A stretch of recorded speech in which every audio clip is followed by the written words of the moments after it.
തലേന്ന് രാത്രി പെയ്ത മഴയുടെ കുളിരുള്ള ഒരു പകലായിരുന്നു ഇന്ന്.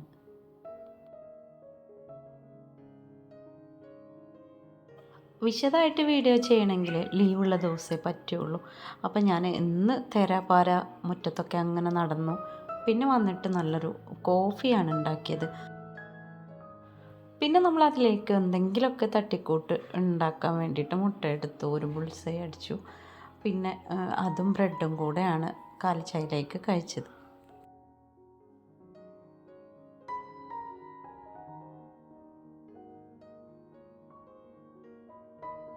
മഴയുടെ നനവുള്ള ചെറിയ കാറ്റിനെയൊക്കെ മാറ്റി നിർത്തി സൂര്യപ്രകാശം ഉദിച്ചു വന്നിട്ടുണ്ട്. ചൂട് വന്ന് തുടങ്ങിയതോടെ പൂക്കളിൽ തേനീച്ചകളൊക്കെ വന്ന് തേനൊക്കെ നുകരാൻ തുടങ്ങിയിട്ടുണ്ട്. അതിനിടയിൽ പാത്രം കഴുകാനിടാൻ മറന്നുപോയി. അപ്പോൾ തലേന്ന് രാത്രിയുള്ള പാത്രമൊക്കെ ഡിഷ് വാഷറിലിട്ടു. പിന്നെ ചടുപടാന്ന് വീടിനകമൊക്കെ ഒന്ന് സെറ്റാക്കിയിടണം. ബെഡ്റൂം എനിക്ക് ഏറ്റവും ഇഷ്ടപ്പെട്ട ഇടമായതുകൊണ്ട് ഞാൻ എണീറ്റ് പോകുന്ന സമയത്ത് തന്നെ അത് നീറ്റാക്കിയിടും. അങ്ങനെ അതൊക്കെ പെട്ടെന്ന് ക്ലീൻ ചെയ്ത് ഇനി അടുക്കളയിലേക്ക് തന്നെ വീണ്ടും മടങ്ങിയെത്തി. ഇനി എനിക്ക് ഉച്ചയിലേക്കുള്ള ഫുഡൊക്കെ ഉണ്ടാക്കാനുണ്ട്. അപ്പോൾ ഞാൻ നേരത്തെ തന്നെ ഇന്ന് മീൻകറി ഉണ്ടാക്കാനുള്ള തയ്യാറെടുപ്പിലാണ്. മാസത്തിലൊരു 2 പ്രാവശ്യമൊക്കെ ഞങ്ങൾ ആകെ മീൻകറി വെക്കാറുണ്ടാവുള്ളൂ. കാരണം ഫ്രഷ് ആയിട്ടുള്ള മീൻ അപ്പോഴേ മാത്രമേ ഞങ്ങൾക്ക് കിട്ടുള്ളൂ. ഇന്ന് അയല മീനാണ് കിട്ടിയിട്ടുള്ളത്. നല്ല ഫ്രഷ് ആയിട്ടുള്ള മീനാണ്.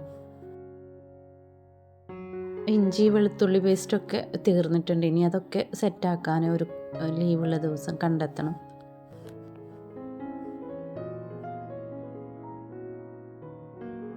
കുറച്ച് സവോളയാണ് ഞാൻ മീൻ മുളകിടണിലേക്ക് ഇട്ട് കൊടുക്കുക കേട്ടോ. പിന്നെ ഉലുവ, തക്കാളി, കറിവേപ്പില എല്ലാം റെഡിയാക്കിയിട്ടുണ്ട്.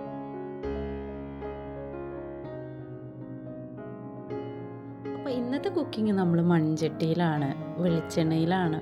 അപ്പോൾ ഒരു നല്ല ടേസ്റ്റാണ് മൺചട്ടിയിൽ കുക്ക് ചെയ്യും. ചട്ടിയൊക്കെ നല്ല ചൂടായിട്ടുണ്ട്. വെളിച്ചെണ്ണ ഒഴിച്ച് അതിലേക്ക് ഞാൻ ഉലുവ ഇട്ട് കൊടുത്തിട്ടുണ്ട്. ഉലുവ നല്ല ബ്രൗൺ കളറാവുന്ന സമയത്ത് ഞാൻ ഉള്ളി ഇട്ട് കൊടുക്കുക. കറിവേപ്പിലയ്ക്ക് ഇപ്പോൾ പഞ്ഞാണ് കേട്ടോ. താഴെ പറമ്പിൽ കറിവേപ്പിൻ്റെ നല്ലൊരു തൈ ഉണ്ടായിരുന്നു. ഇപ്പോൾ നമ്മൾ മതിലൊക്കെ വെച്ച് അവിടെ ശരിയാക്കി എടുത്തപ്പോൾ തൈയൊക്കെ ഇപ്പോൾ പിടിപ്പിച്ചിട്ടേ ഉള്ളൂ. അപ്പോൾ നമ്മുടെ ഇഷ്ടത്തിന് കറിവേപ്പ് പൊട്ടിച്ചു കൊണ്ടുവരാൻ പറ്റില്ല.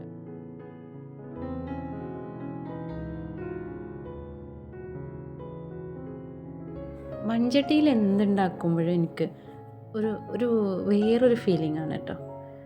ഭയങ്കര ക്യൂട്ടായിട്ട് കുക്ക് ചെയ്യുന്നൊരു ഫീലിംഗ് വരും. അതുപോലെ മരത്തിൻ്റെ കട്ടിംഗ് ബോർഡും മരത്തിൻ്റെ കുറച്ച് പാത്രങ്ങളുണ്ട് എൻ്റെ കയ്യിൽ. അപ്പോൾ അതൊക്കെ വെച്ചിട്ട് കുക്ക് ചെയ്യുമ്പോൾ നല്ലൊരു രസമാണ്. പിന്നെ മീൻ മുളകിടുന്നതിലേക്ക് ഞാൻ വലിയ ജീരകം പൊടിച്ച പൊടിയും അതുപോലെ ഉലുവ പൊടിച്ച പൊടിയും ഒക്കെ ചേർത്ത് കൊടുക്കും. അങ്ങനെയുള്ളതൊക്കെ ഞാൻ പൊടിച്ചിട്ട് കുപ്പിയിലാക്കി വെച്ചിട്ടുണ്ട്. അപ്പോൾ നമ്മുടെ കുക്കിംഗ് എളുപ്പമാക്കാൻ പറ്റും അതൊക്കെ. ഇപ്പോൾ ഏകദേശം എല്ലാ ഇൻഗ്രീഡിയൻസും ഞാനതിൽ ചേർത്തിട്ടുണ്ട്. ഉലുവാപ്പൊടി, ജീരകപ്പൊടി, അതുപോലെ നമ്മുടെ കുഞ്ഞുള്ളി ചതച്ചത്, ഇഞ്ചി വെളുത്തുള്ളി, പച്ചമുളക് എല്ലാം ചേർത്തു. ഇനി മല്ലി, മുളക്, മഞ്ഞൾ,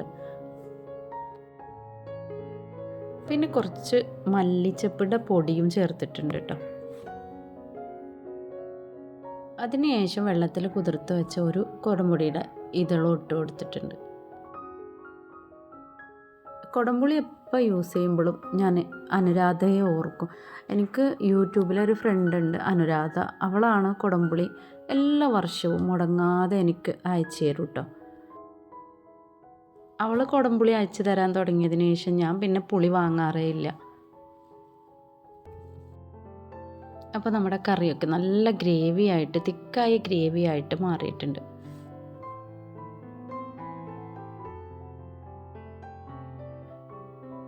ഇനി ഈ നല്ല തിക്കായ ഗ്രേവിയിലേക്ക് ഞാൻ വെള്ളം ഒഴിച്ചു കൊടുക്കുകയാണ്. കാരണം ഭയങ്കര തിക്കായിട്ടുള്ള കറിയല്ല, കുറച്ച് ലൂസായിട്ടുള്ള മുളക് കറിയാണ് ഉണ്ടാക്കുന്നത്.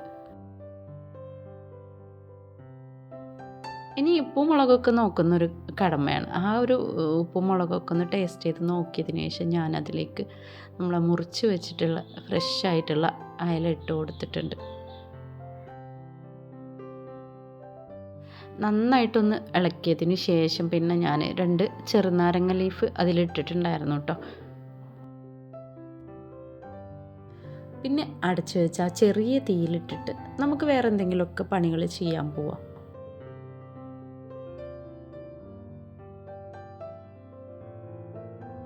പിന്നെ ബെഡ്റൂമിലൊക്കെ കുറച്ച് അല്ലറ ചില്ലറ പണികളുണ്ടായിരുന്നു. അപ്പോൾ അതൊക്കെ ഒന്ന് മടക്കി വെക്കലും ഒക്കെ ഉണ്ടായി.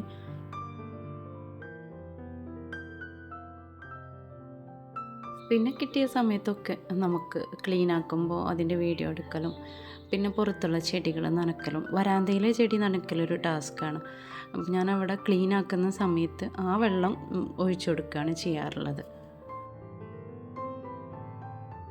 പിന്നെ ഇവിടെയും ഉണ്ട് കേട്ടോ 2 ആളുകൾ. അപ്പോൾ അവർക്കുള്ള ഫുഡും ഒക്കെ ഞാൻ ഇട്ട് കൊടുക്കുന്നത് ഈ ഒരു സമയത്താണ്. ഇവിടെയാണ് നനക്കുന്നത് നല്ല ടാസ്ക് എന്ന് പറഞ്ഞത് കേട്ടോ. കാരണം വരാന്തയിലേക്ക് നമ്മൾ മോട്ടർ അടിച്ചിട്ടൊന്നും നനക്കാൻ പറ്റൂലല്ലോ.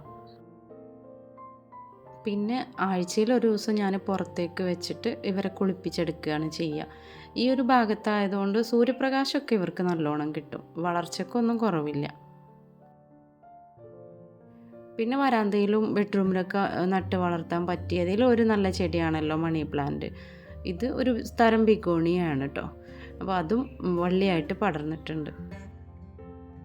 അങ്ങനെ എല്ലാവിധ പണികളും കഴിഞ്ഞ് റെസ്റ്റൊക്കെ എടുത്തതിന് ശേഷം ഇപ്പോൾ ഞങ്ങൾ ഫുഡ് കഴിക്കാൻ വേണ്ടി റെഡി ആവുകയാണ്. ഞാനും മോനും മാത്രമാണുള്ളത്. അപ്പോൾ ഞങ്ങൾ 2 ആളും കൂടെയാണ് ഫുഡ് കഴിക്കുന്നത്. അപ്പോൾ ഇന്ന് മീൻകറിയും പപ്പടം പൊരിച്ചതും അച്ചാറും ആണുള്ളത്. ഇന്ന് സിമ്പിളായിട്ടാണ് കേട്ടോ ചോറും കറിയും ഒക്കെ ഉള്ളത്.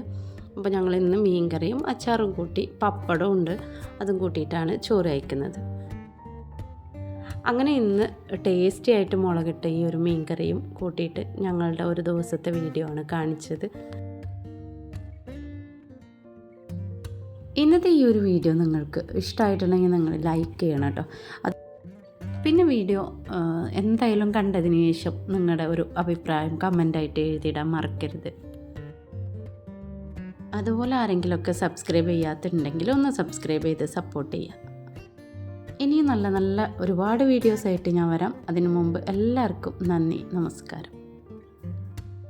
പിന്നെ നമ്മൾ ഇൻഡോർ ചെടികൾ സെയിൽ ചെയ്യുന്നുണ്ട്. അപ്പോൾ ആർക്കെങ്കിലുമൊക്കെ ചെടികൾ ആവശ്യമുണ്ടെങ്കിൽ നമ്മുടെ വാട്സപ്പ് നമ്പറിൽ മുകളിൽ കൊടുക്കുന്നുണ്ട് കേട്ടോ. ആ ഒരു നമ്പറിൽ നമുക്ക് മെസ്സേജ് അയച്ചാൽ മതി.